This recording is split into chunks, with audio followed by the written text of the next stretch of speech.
Iba't ibang bansa mariing kinundina ang panibagong insidente ng pagharang at pambobomba ng tubig ng Chinese Coast Guard sa mga barko ng Philippine Coast Guard na may resupply mission sa teritoryong sakop ng Pilipinas. Philippine government muling naghain ng diplomatic protest laban sa China. We continue to assert our sovereignty. We continue to assert our territorial rights in the face of all of these challenges and consistent with the international law and UNCLOS especially. Nasa 28.8 milyong enrollees sa pampubliko at pribadong paaralan inaasahan ng Department of Education ngayong taon. PNP magde-deploy ng 11,000 tauhan sa August 29 school opening. Sa assessment, dapat magkaroon tayo ng temporary learning space, maglalagay tayo. Kung talaga namang hindi kakayanin, alam naman natin that we can switch our learners to blended learning. Initially, doon po sa i-establish po natin na mga police assistance desk ay nasa around 11,000 po. Maliban po dito sa ine-expect po natin na maglalagay po tayo ng mga police natin dyan sa mga pads, ay maliban po dito sa bilang na ito ay maglalagay din po tayo ng ating regular na mobile and beat patrol. Dredging ng mga ilog bilang agarang solusyon sa pagbaha sa Pampanga, inaprubahan ni Pangulong Ferdinand Marcos Jr. Impounding system sa Candaba, Pampanga, kabilang sa pag-aaralang solusyon ng pamahalaan sa pagbaha. We have a short-term solution. We'll fix the dredgers, number one. Okay, that's our emergency short-term solution. We will raise the NLEX para hindi na mangyari itong nangyari ngayon. Sasabihin natin, ilalagay natin sa swamp. Paano nga yung mga nagtatanim doon? O di maghahanap tayo. We will find something else for them to do. We'll find another piece of land. Hindi naman natin sila pababayaan. Thank you. Pag nangyari yun, magre-resign na ako ng DA dahil mali na yung aming, hindi na tama yung aming plano. Pilipinas tinuligsan ng China dahil sa pag-okupa sa Ayungin Shoal. BRP Sierra Madre dapat na umanong umalis sa lugar. Buto na nakuha sa loob ng septic tank sa New Bilibid Prison, hindi umano sa tao. NBI forensic expert, sinabing maaaring buto ng manok ang nadiskubre ng mga otoridad. We conducted the process of forensic identification.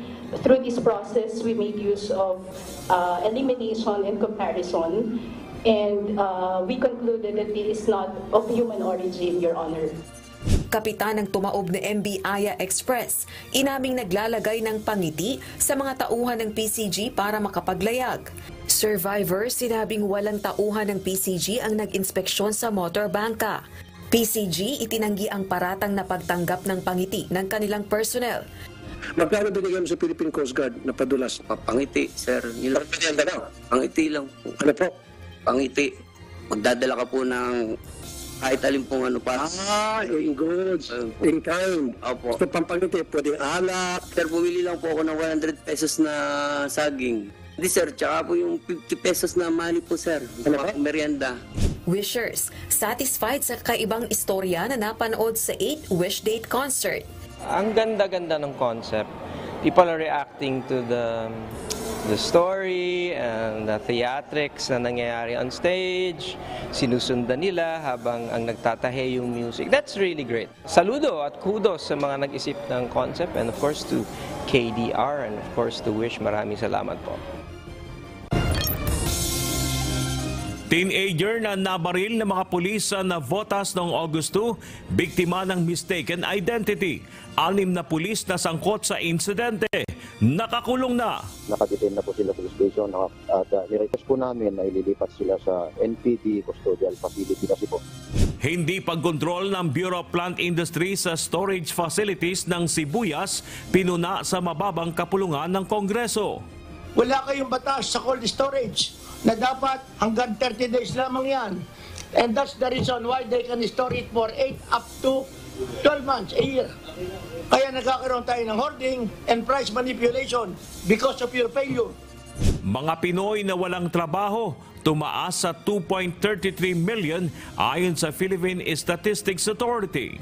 There's a big drop in the value production in agriculture, particularly fisheries. Marami daw na nagsara ng mga fish fund dito sa Region 3, Region 4, kasama na rin ang slow production sa commercial marine fishing. President Ferdinand Bongbong Marcos Jr. binigyang diin na walang pangako sa China na aalisin ang BRP Sierra Madre sa Ayungin Shoal. I'm not aware of any agreement that the Philippines should remove from its own territory its own ship, the BSP Sierra Madre, from the Ayungin Shoal. And let me go further. If there does exist such an agreement, I rescind that agreement as of now. Confidential funds ng ilang ahensya ng pamahalaan muling pinuna sa pagsisimula ng deliberasyon sa panukalang 5.7 trillion pesos na budget sa susunod na taon. Question ko po, ano ang naitutulong ng confidential and intelligence funds sa paglago ng ating ekonomiya? The confidential fund can be used for security, national security purposes po and safety. Resupply mission sa Ayungin Shoal tuloy at paplanuhing mabuti ayon sa Armed Forces of the Philippines. Proposed joint military drill ng Pilipinas sa China, pag-aaralan pang mabuti. Tuloy-tuloy ito at hindi ito dapat pinapakialaman ng sinuman kasi ito ay ating karapatan. Hepe ng Imus Police, iniimbestigahan na rin sa questionabling drug operation ng 9 na tauhan. Pinalabas na may bypass sa katotohanan ang ginagawa nila is robbery. 22 reclamation projects sa Manila Bay, sinuspindi lahat ni Pangulong Ferdinand Marcos Jr. Actually po, upon clarification with the President, and as you will see on the suspension, all are under review. Pilipinas planong magpadala ng naval reservists sa West Philippine Sea. And when you say reserve force, it's not just land-based forces. So we are also trying to develop our reservists who will be able to operate in the sea. Suspensyon ng lahat ng reclamation projects sa Manila Bay na ipinag-utos ni Pangulong Ferdinand Marcos Jr. Epektibo na ng Biyernes, August 11. The suspension applies to all reclamation projects in Manila Bay. Pag-aangkat ng halos 12,000 metric tons ng puting sibuyas na bigyan na ng permit. Yung ginawa nating importation from May up to now is for buffer stocking siya. Just to ensure kasi na talagang maubos yung local natin, may masosource pa tayo ng fresh onion.